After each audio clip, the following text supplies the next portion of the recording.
ఒకానొక ఊరిలో ఒక పేద దంపతులు ఉండేవారు. చాలా పేదవారు.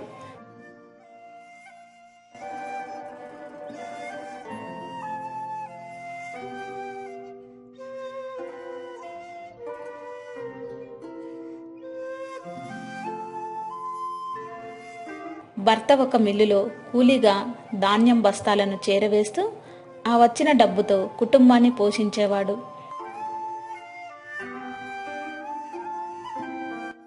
భార్య కూలి పని చేస్తూ కుటుంబానికి చేదోడు వాదోడుగా ఉండేది.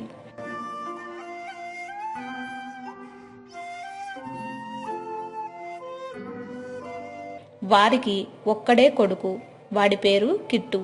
కిట్టుకి బాగా గొప్పవాడిని అవ్వాలని, బాగా డబ్బు సంపాదించాలని, తన ఊరికి సాయపడాలని బాగా కోరిక ఉండేది. కిట్టుకి 20 ఏళ్ల వయసులో తల్లిదండ్రులు జబ్బున పడి మరణించారు. తల్లిదండ్రులు చనిపోయాక కిట్టుకి ఆ ఊరిలో ఉండబుద్ధి కాలేదు.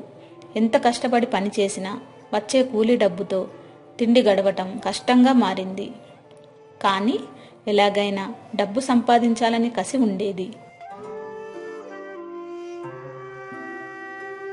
స్నేహితులని సలహా అడిగాడు. అరే, నాకు బాగా డబ్బు సంపాదించాలనుంది, మన ఊరికి ఏదన్నా హెల్ప్ చేయాలనుంది. కానీ ఇక్కడ చూస్తేనేమో పని లేదు, నాకేమో ఇక్కడ ఉండబుద్ధి కావట్లేదు, ఏం చేయాలో తోచట్లేదురా, ఏదైనా సలహా ఇవ్వండిరా. దానికి స్నేహితులందరూ ఇలా అన్నారు. నా ఉద్దేశం, నువ్వు పట్నం వెళ్ళి ఏదైనా పని చూసుకోవటం బెస్ట్ రా. పట్నంలో అయితే నీలాంటి కష్టపడి పనిచేసేవాడికి మంచి పని దొరుకుతుంది, దానికి తగిన డబ్బు వస్తుంది, నీ కళ నెరవేరుతుంది. వెంటనే పట్నం వెళ్ళరా. సరే అనుకుని ధైర్యం చేసి స్నేహితుల వద్ద దారి ఖర్చులకు కొంత డబ్బు తీసుకుని మనసులో డబ్బు ఎలా సంపాదించాలి అని ఆలోచిస్తూ కిట్టు పట్నం బయలుదేరాడు.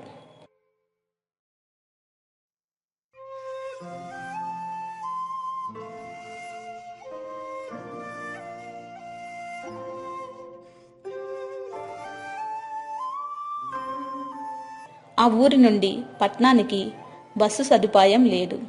వేరే ఊరి వరకు నడుచుకుంటూ వెళ్ళి అక్కడి నుండి బస్సు ఎక్కి పట్నం వచ్చాడు.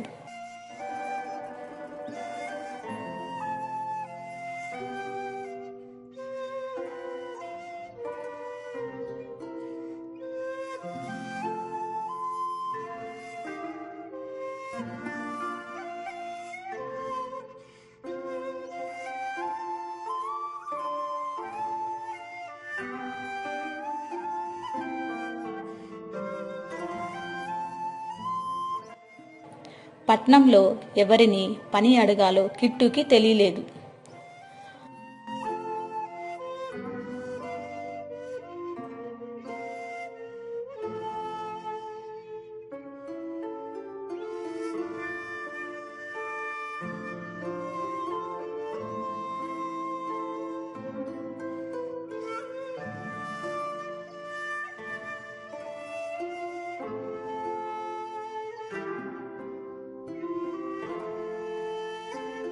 అలా అన్ని బజారులు తిరిగి చివరకు ఒక పెద్ద బట్టల దుకాణం ముందు ఆగాడు.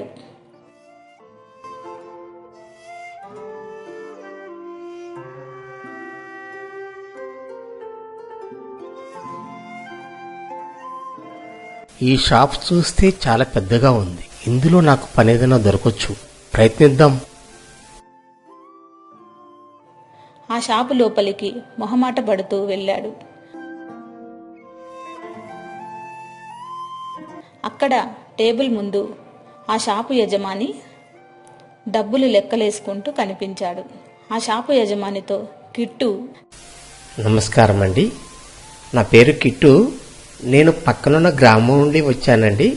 నాకేదైనా పని ఇప్పించండి సార్, జీతం ఎంతైనా పర్లేదు, కష్టపడి పనిచేస్తాను, మీరు ఎలా అంటే అలా పనిచేస్తాను, కానీ పని మాత్రం తప్పనిసరిగా ఇవ్వండి సార్. ఆ షాపు యజమానికి కిట్టు మాటలు బాగా ఆకట్టుకున్నాయి. ఎందుకంటే తను కూడా చాలా కష్టపడి పైకి వచ్చినవాడు. కిట్టు మాటల్లోని నిజాయితీ ఆ షాపు యజమానికి బాగా నచ్చింది. సరేనయ్యా, నీకు నేను పని ఇస్తాను, కానీ నిజాయితీగా కష్టపడి పనిచేయాలి. నాకు ఇదే పట్టణంలో ఇంకో 4 షాపులు ఉన్నాయి. నీ పని ఏంటంటే రోజు అవసరమైన వస్తువులను తీసుకెళ్లి ఒక షాపు నుండి ఇంకో షాపుకు చేరవేయాలి. కొన్ని రోజులు నీ పనితనం చూసిన తర్వాత నీ జీతభత్యాలు నిర్ణయిస్తాను, సరేనా? అరే ఇట్రా, ఈ అబ్బాయిని మన గోడౌన్కు తీసుకెళ్లి మన మేనేజర్కి కల్పించు. నేను చెప్పానని చెప్పి పనివ్వమను, సరేనయ్యా? నువ్వు వెళ్ళి బాగా కష్టపడి పని చేసుకో. దానికి కిట్టు ఎంతగానో సంతోషించి ఆ రోజు నుండి ఆ షాపు యజమాని దగ్గర పనికి కుదిరాడు. నమ్మకంగా పనిచేస్తూ మంచి పేరు తెచ్చుకున్నాడు.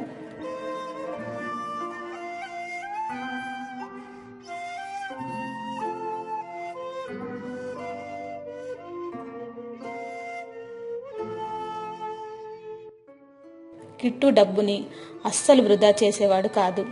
పొదుపుగా ఉండేవాడు. సెలవు రోజుల్లో వినోదాలకు డబ్బు ఖర్చు పెట్టకుండా అతి సాధారణంగా బతికాడు. అలా కొన్ని సంవత్సరాలు గడిచాయి. కిట్టు పొదుపు చేసిన డబ్బు ఆ యజమాని దగ్గర దాచేవాడు. డబ్బు చాలా జమ చేశాడు. కిట్టు యజమానికి తన మనస్సులో మాట చెప్పాడు. నాకు ఉపాధి కల్పించి నన్ను ఇంతటి వాడిని చేసినందుకు మీకు చాలా రుణపడి ఉంటాను. ఇప్పటికే నేను చాలా డబ్బు సంపాదించాను. ఇంకా సంపాదించాలని అనుకుంటే ఎంతైనా సంపాదించవచ్చు. ఆశకి అంతెక్కడ. అందుకే నేను ఈ డబ్బుతో మా ఊరిని అభివృద్ధి చేయాలనుకుంటున్నా. దానికి మీ సహాయం కావాలి, మీ సలహా కావాలి. ఆ షాపు యజమాని కిట్టుని మెచ్చుకున్నాడు. ఓ వెరీ గుడ్, చాలా మంచి ఆలోచన చేస్తున్నావయ్యా.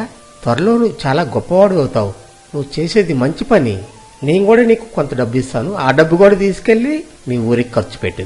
ముందు ముందు నీకు ఏదైనా సహాయం కావాలంటే నన్ను వచ్చి కలువు. వెళ్ళి నీ లక్ష్యాన్ని నెరవేర్చుకో.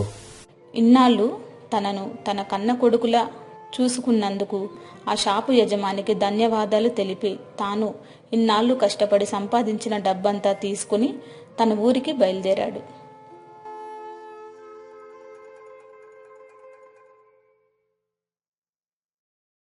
తన స్నేహితులు సహకారంతో కిట్టు తన ఊరిలో రోడ్లు వేయించాడు. మంచినీటి సదుపాయం కల్పించాడు. స్కూల్ భవనం కట్టించాడు. ఆ ఊరిలో కొత్త వ్యాపారం ప్రారంభించాడు. అది అంచెలంచెలుగా అభివృద్ధి చెందింది. ఆ ఊరి వాళ్ళకే కాక చుట్టుపక్కల గ్రామాలు యువతకి ఉపాధి కల్పించాడు. అందరూ కిట్టుని మెచ్చుకున్నారు. కిట్టుని ఆదర్శంగా తీసుకున్నారు. ఇందులోని నీతి ఏంటంటే అందరూ బాగా చదువులు చదివి పట్నం వెళ్ళి బాగా డబ్బు సంపాదించి సొంత ఊరిని మర్చిపోతుంటారు. అలా కాకుండా తను పుట్టిన ఊరును కూడా మర్చిపోకుండా తమకు చేతనైన సహాయం చేయాలని ఇందులోని నీతి. మీకు మా ఛానల్లోని స్టోరీస్ అన్నీ నచ్చినట్లయితే లైక్ చేయండి, షేర్ చేయండి, సబ్స్క్రైబ్ చేయండి. అందరికీ థ్యాంక్ యూ అండి.